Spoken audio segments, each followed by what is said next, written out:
to see people, which was nice.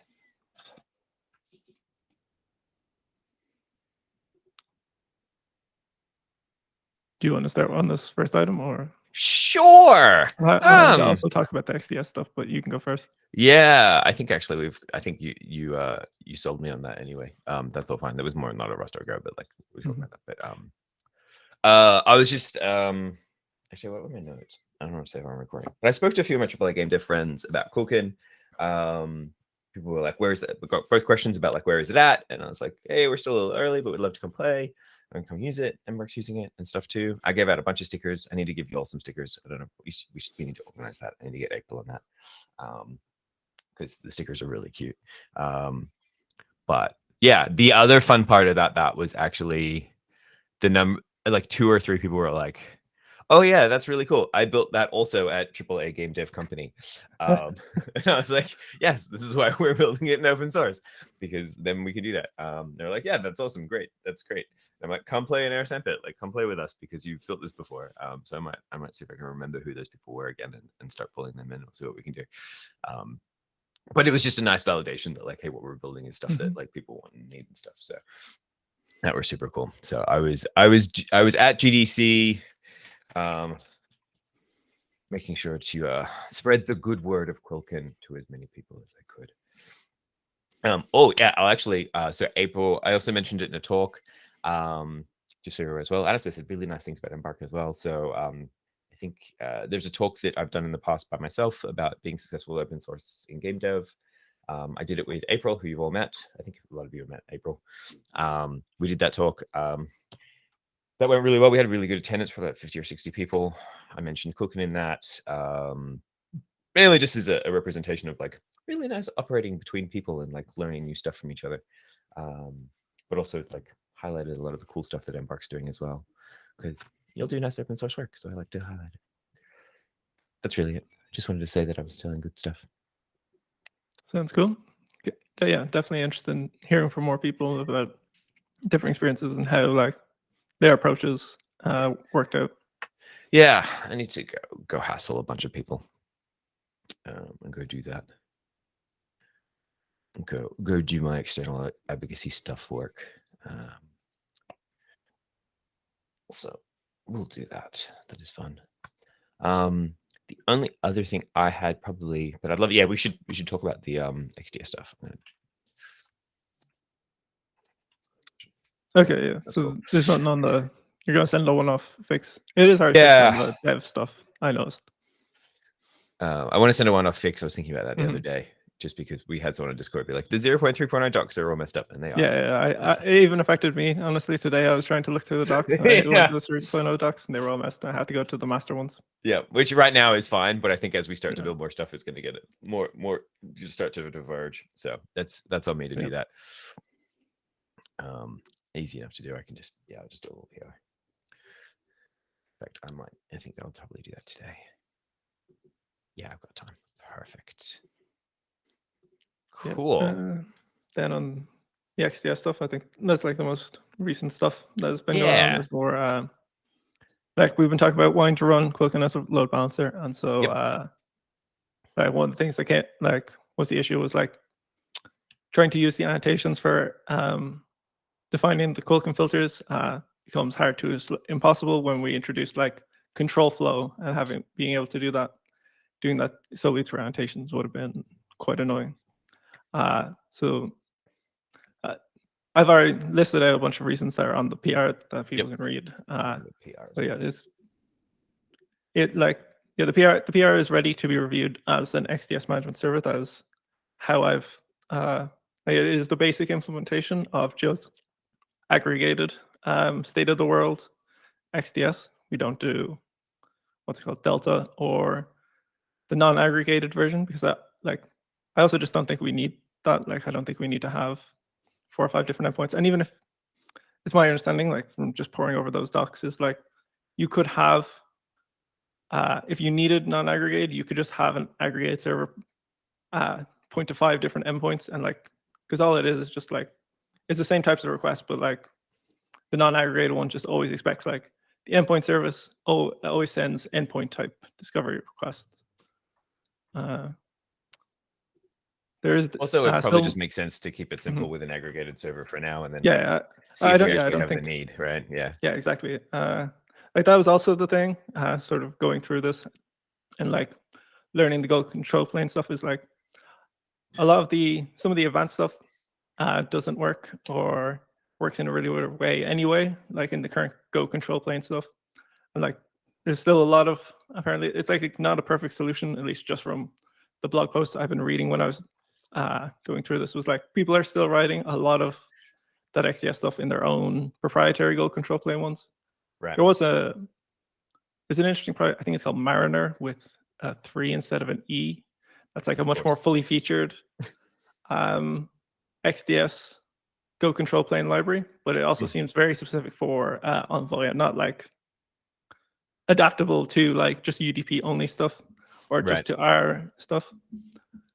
And that's like, yeah, one of the main motivations was like having a better, more complete integrated experience of like using this stuff. Like just even having, like to me, the most compelling thing is that having the Quilkin manage command and just having that work out of the box That's rather than having to be like, oh, you need that's super to cool. spawn up this second server and run that in the background stuff. And like, then we're getting into, yeah, we're producing two things. We have to manage two things all the time and like potential for them to get out of sync. And that's also one of the things that happened was like Quilkin added in some filters and those filters changed and stuff, but like the management server did not catch those things. And so the management server is incompatible with the current master version of Quilkin anyway. So Um, I actually, yeah, when you wrote down like Quilkin Manager Gunners, I was like, that's awesome. I was like, okay, yeah, that definitely sold me on things as well.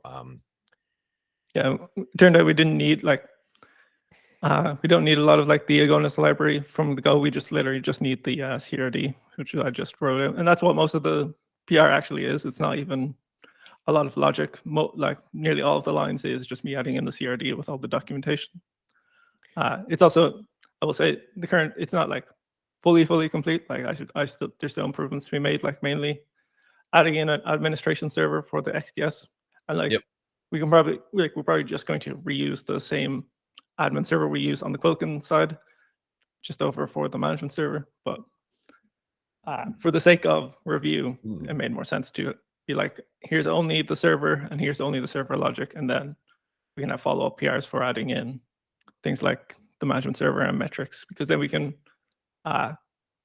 more easily go through those things and like discuss, okay, is this a metric we want? Do we have this cardinality, rather than that getting like lost in a much bigger PR about like, does this thing do what it should?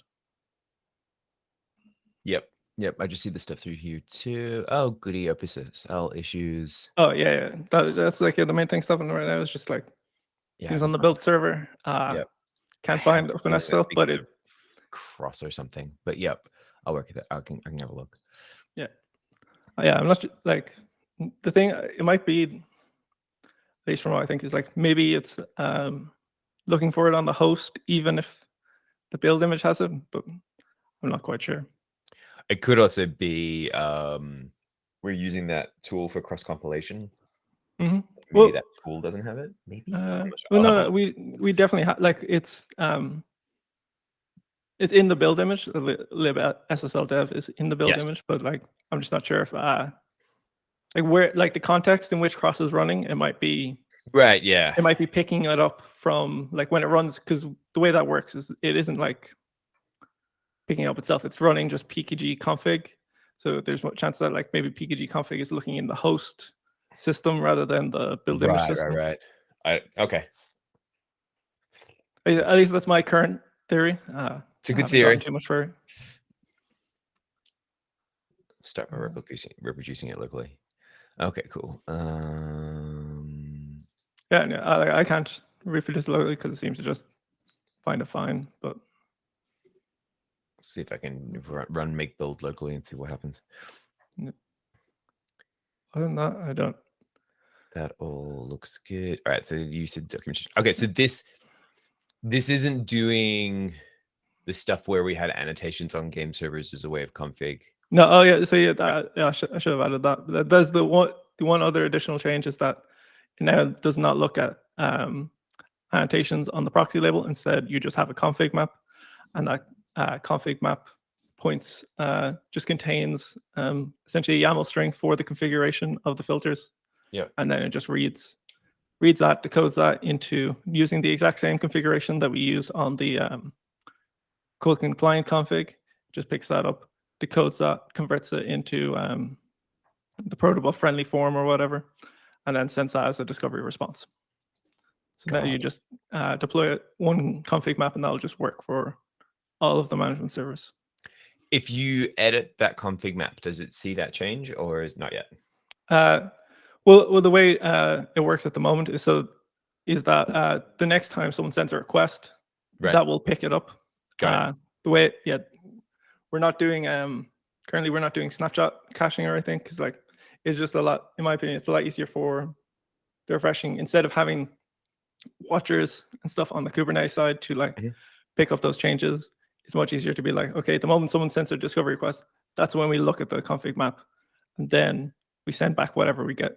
And then that is also cached, because we're just using the way the discovery service provider trait works is it's thin trait friendly. So we actually just have a cache implementation in there that is there just builds on top of it opaquely, so that if you you send a discovery request within like the next 5 seconds or whatever, it will be cached, and it won't look at the config map, so it'll just use the cache response. Got it. I'll have a dig through as well. So how, I guess the interesting question is then, how do we update routing tokens for players? Is that future work, or is that updating the config map, or how's that going to work? Hang on. We are doing it in a certain way. I think we're doing it through annotations through the Go code. Yeah, I think that hasn't changed. That hasn't changed. Okay. Yeah. But I have to double check, because we're literally trying to like right before this meeting, me and Simon were trying to deploy this and get it to work.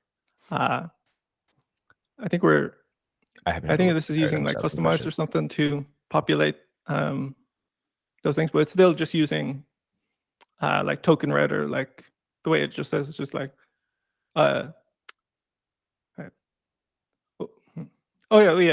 still gets, sorry.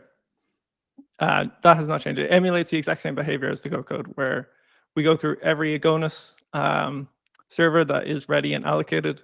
Yep. And we get, if they have the quilkin.dev/tokens annotation, right, we add that to the metadata in an endpoint.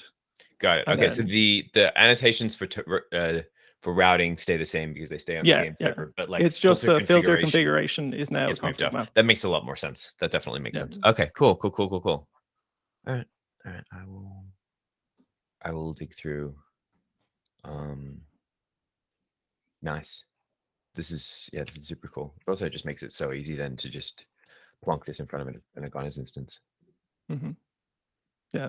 It also makes the testing a lot easier. Like I was pretty happy with just being able to replace the mock server with the actual server control plane, and then just have it just work with like basically no changes, like, which is pretty nice.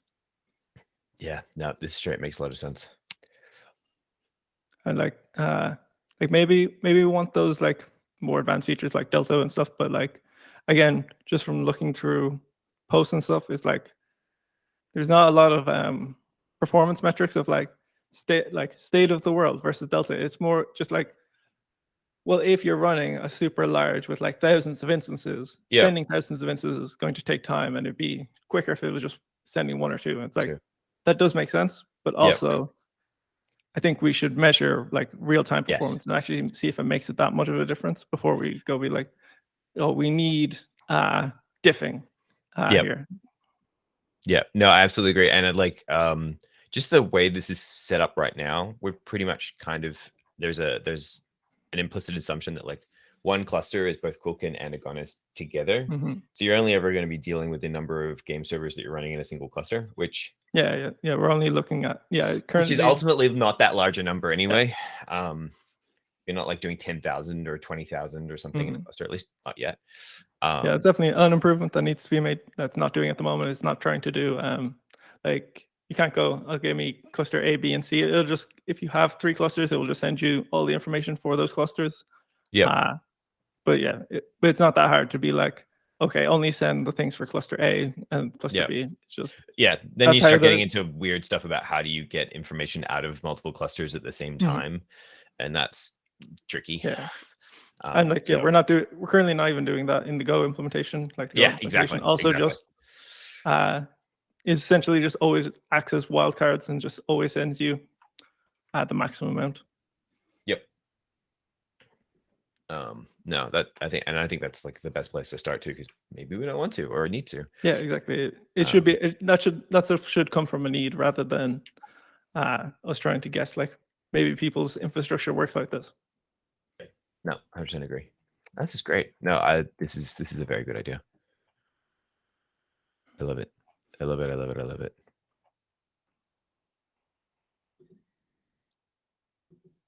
This is gonna be cool. All right, sweet. That all looks awesome.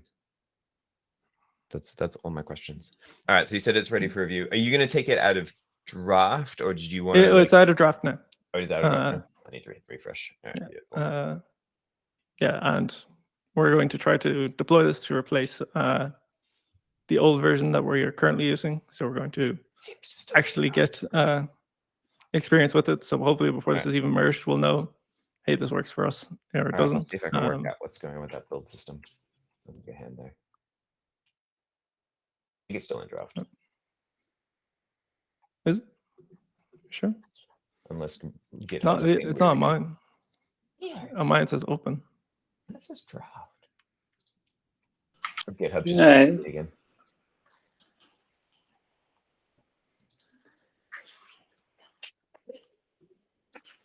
Not that it's that important. See? I'm not entirely. It's open for me, so. Yeah. It's open for you? Yeah. What? What is this magic? All right. It's not.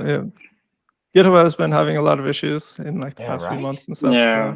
So maybe it's just some weird. Oh, and do you see that? It flashed. It goes open and then it goes back to draft. Okay, awesome. It doesn't matter. It's not the end of the world. That's very funny though. Yeah. Cool. So that all looks good. Yeah, then I got folks finishing that up, and then I get the other PRs that I have open into a mergeable state. Yeah, I need some. If we get some docs on the UE4 stuff, then I think we can also merge them too, because that's sweet.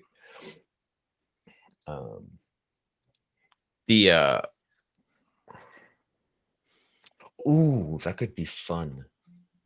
Totally, possibly ancillary to that. One of the was what a talk you probably would actually enjoy if you'll have Vault access is EA gave a talk about how they containerize game servers and host them, and what their like dev pipeline looks like. They don't mention the tools they use. It looks a lot like the content, strangely enough. But they did one thing I actually really liked, and I was like, oh, that's a clever idea. Is they used an Unreal FPS demo, and they have their own SDK. So they took that demo and they integrated the SDK into that, and used that as a demo project. And I was like, I should do that.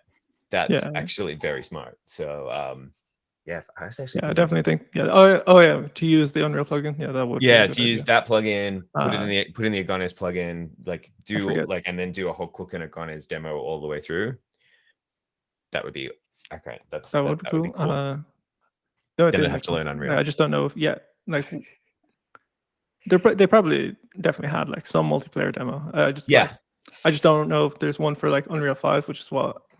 I think ours is just UE4 anyway, but like if you want like again, if we're just talking about cool, it'd be very cool if it was the UE5 stuff. That would be cool. That's a good point. I think it should be like, again, this is speculating. I don't think there's anything in the Quilkin plugin itself is very simple. I don't think there's anything that would be affected by no one's engine changes. Complained about the SDK in Agones either. That's usually a good indicator. Yeah, definitely. Like, that was one thing I mentioned that before, but I think getting it both in those demos and also just in general, like more real world games that are compatible with like just plopping in Quilkin in front of it would be very cool. Yeah, I love this idea. Yes. Yes. The whole thing. I was actually just thinking Agonis, but that was very short-sighted of me. Do the whole thing.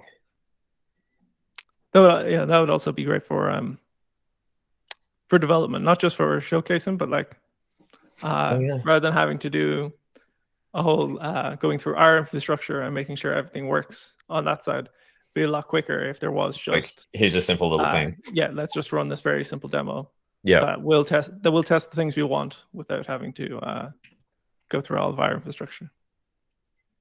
It sounds great. Okay. I'm looking to see. There's a it's Unreal 4. Is Unreal 5 out yet? Like people play with it, or is it still? Yes. No, it's definitely out. Let me double check. Oh, there's an early access documentation here. Yeah. At a certain stage of development. Like at least like Epic is definitely using it. Like Fortnite is written in Unreal Engine 5. Yep. They're using it for, I believe. The Matrix Awakens. That was a game. Demo really of that is also in Unreal Engine 5. Yeah, it's available in preview now. Got it.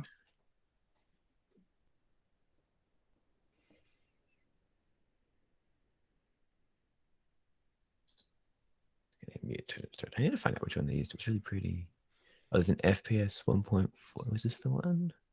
Anyway, it doesn't actually matter.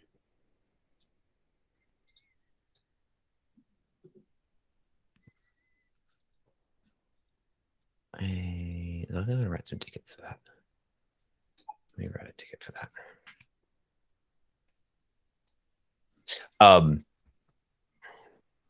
What was I going to say? With the XDS stuff, could you write tickets for the other items? I'll convert those all into separate tickets. Perfect. Yeah, actually having that demo. Yeah, that'd be sweet. That'd be really sweet. The demo I do in presentations that I need to do more of in a few places is the example we've got of whatchamacallit, of Sonotic, but yeah, running it as a sidecar, which is just not as cool. Yeah. Well, I actually did want to ask you about that. It's like, it would be nice to have a way to do testing with Agonis, but testing Agonis with Quilkin, like just in like a cargo test, is like the exact same problem we were running into with the XDX server of like trying to spawn this Go service and trying to like communicate in that. It'd be slightly easier because like Agonis ships like pre-built Docker images that we can very easily just pull, and we're not trying to develop Agonis while developing the thing. But it'd be nice if there was a simple way in the project to just be like, here are the Agonis tests for the Agonis integration, and making sure that works. We could build into part of CI as a whole end-to-end test suite. Like have a cluster, run some stuff, do it that way. At the very least, I would want to be able to do it locally. That's obviously what matters to me. Is I just want to be able to run my thing and just know how it works. But I've never deployed Agonis, so I don't know how hard or easy. Like if there's a Helm chart that I can just go boom. Run. Yeah, there is a Helm chart you can just kind of pull down. The way, this is an interesting one. So the way we've got end-to-end tests running in Agon is you can deploy them locally on like for almost all tests. Minikube can be a bit of a pain for UDP connectivity, which is always kind of hilarious fun. Works fine on Linux. Oh, is it like, does it just randomly fail, or? Well, so on Windows and Mac, Minikube will run inside a VM, so like it's hard to reach directly. And so like when you go to Minikube and you're like, hey, what's your IP? And so I can connect to you directly. It gives you the IP of the node, but it may be the IP of the node inside a VM that's running inside like another network space, and it just gets super messy. So there's some connectivity issues there depending on what platform you have, and we have some docs around that, which is fun and hilarious. Is that just Minikube, or like does that also affect things like Docker Desktop, or what's the other one, Rancher Desktop, which both do? I don't know if I think Rancher uses Minikube, but Yeah, we just settled on Minikube because it was just easy to only have to Mhm. test one thing and make sure the thing Yeah, works yeah, yeah. sometimes. It can, depending on how you do it, or like Hind. Some of them just work a little differently, and it's all about how the virtualization of containers works on that platform, and it's just fun. And Minikube has a bunch of different drivers as well. So depending on which driver you use, and like Yeah, whether you're yeah. using KVM or Docker, it's just messy. But we do have actually we run. It should be fine actually, because we have the same, basically have the same Cube client in Rust as we do in Go. But basically we run it as Go tests, and it picks up the credentials, and it just from the local machine, and talks directly to the cluster. Basically, that we have steps that install Agones and all that kind of stuff.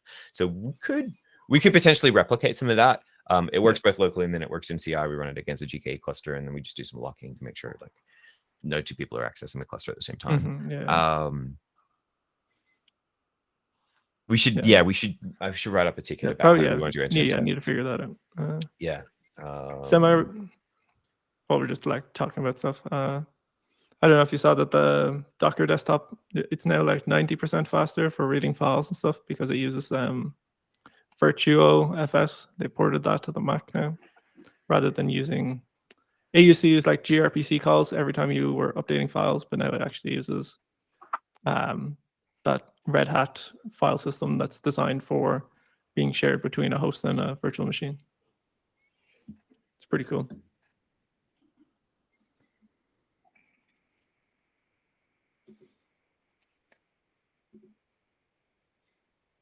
I'll write up a ticket on that and point to the relevant stuff that we do in Agones. Because once you can talk to the Kubernetes API, that gets us a lot of the way there. And then you can run it against a local Kubernetes instance or a GKE instance, or I have cloud privilege, so I just run it against a GKE instance because I don't have to pay for it. But yeah, I have done it on a Linux machine before. I know there's ways of doing it on Windows. You just have to get we have some docs on that and how to connect to it. It's painful, but you can do it. Actually, I think most of the tricky stuff that we ran into for local issues is not around UDP connection, but some other things. So it should be doable. It may require some setup. That sounds good. And yeah, I think that's it from at least on my. I don't have anything else to discuss.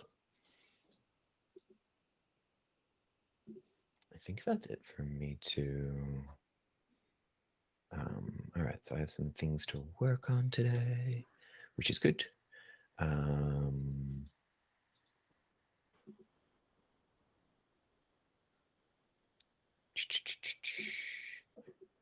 Oh, you can answer a question for me because I think I got this right in my head. The thing about switching from Serd YAML to Serd JSON value. Oh yeah. Which makes perfect sense. What was it? You can create. I think I understood this from. This is where this is like. This is my Rust knowledge is not very good in some places. You can create a Serd YAML value from a Serd JSON value. Yes. In the thing. Yeah. Okay. I am correct in that.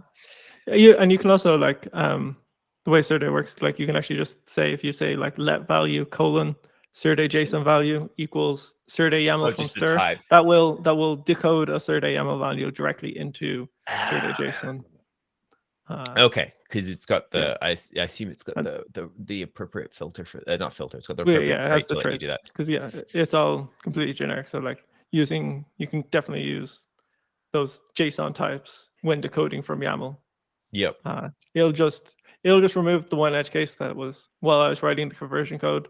I realized was pretty annoying, which was that YAML apparently is still super complicated, even though they tried to restrict it. It's that any node in a map can be of any type. So I learned a new syntax the other day of like having an array that then points to an array. So you can do a bunch of weird stuff in YAML that like don't make a lot of sense, or at least I don't know what you would use them for. At least I don't think we would have a need for that. Like the examples they had was like splitting up like street addresses and having that as a key and stuff. Which would make some sort of sense, but we're not doing anything complicated like that. We're just using string keys. So makes it, and that makes it a lot simpler to convert then to protobuf, which also exclusively uses string keys.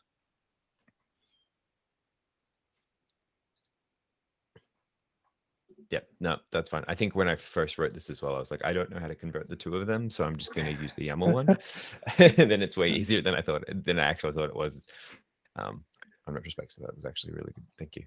Yeah, it's something that's not obvious because the docs don't tell you that, but just the way the trace works is like, yeah, you can just directly just convert from that type to the other type, and Which it makes will sense. just, if it happens, it will cause an error like through the Serde process, where in like Serde JSON's value implementation type, if there is a non-string key, it will just produce an error. Got it. Cool. No, that's fair enough. I had actually we actually could as well, although my computer's updating. Yeah, you just froze. Yeah, can you hear me still? I can hear you just there we fine, go. but you're frozen. Yeah, my computer's updating something. I was looking at how Kubernetes does it, where it's like either JSON or YAML, and it pulls stuff in. It'll grab like the first 256 kilobytes, like it's a hard code value or something, has a look at it to see whether it looks like JSON or not, and then does the decoding depending on which way it looks. It's super hacky, but it works. Yeah. Yeah, good. Don't want to be going to like language stuff, but definitely going through some of this code, I'm like, I definitely disagree with how all of this stuff has been done. It feels very hacky, just, and stuff with like again, the bonus that you have to make your own list types because it has a CRD, so it needs its own listers and stuff. And I'm just like, I like the cube. You just have a list type. Like I really like you know, the bonus for it. It's just like API config map and API game server, and those are just the exact same, and you just use the exact same methods. Yeah, the Rust cube client is super nice, having worked with the Go one, because Go requires you to generate a whole bunch of code. It's you also have to generate a whole bunch of code for the Rust stuff, but thankfully most of it is just through drives, and we were already using a lot of the stuff anyway. Like it requires that you have schema, the schema stuff, and we were already using that to do the document generation. So which you wrote. Yep, there we go. And we were like already using that stuff, and then just moving it to the Kubernetes stuff just works. Yeah, that works. Nice. Awesome. All right, cool. Yeah, that's it. That's me. I don't have anything else either. Same, unless Simon or Rez, if you have anything you want to bring up. And I really need to mute this Twitter thread. No, I don't have anything. I just want to agree that having a way of running this local would be super awesome. I'm actually curious how you do that when you develop for Agonis as well, to spin up everything. Yeah, so you on Agonis, I used to run a bunch of used to run Minikube locally. Mm-hmm. We had some make targets for I had some make targets just for creating the image, pushing it into Minikube, and then installing it that way.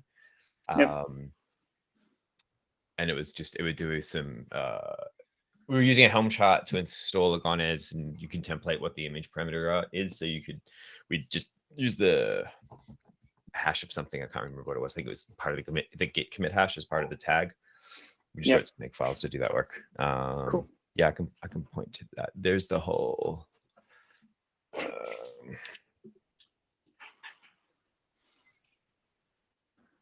I haven't actually tried it on Minikube in a while. I should actually go back every so often because that surface area changes way too regularly.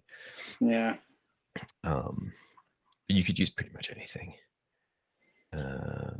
We used to do it on Kind as well, but the person who was using Kind all the time just stopped doing it.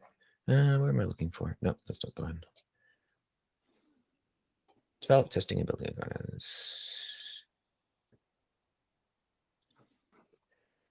Yeah, we even had make files for just like make Minikube test cluster, and it would create like a what's the word? It would create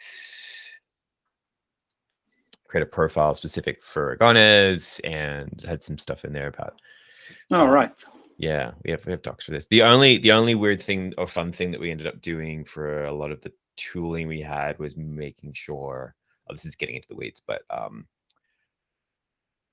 like we have a shell which has like Kubernetes in it and stuff like that, and doing like Minikube. We have a Minikube install, just because network had to be host to push stuff to Minikube so that it could because the abstraction between the two networking layers was fun.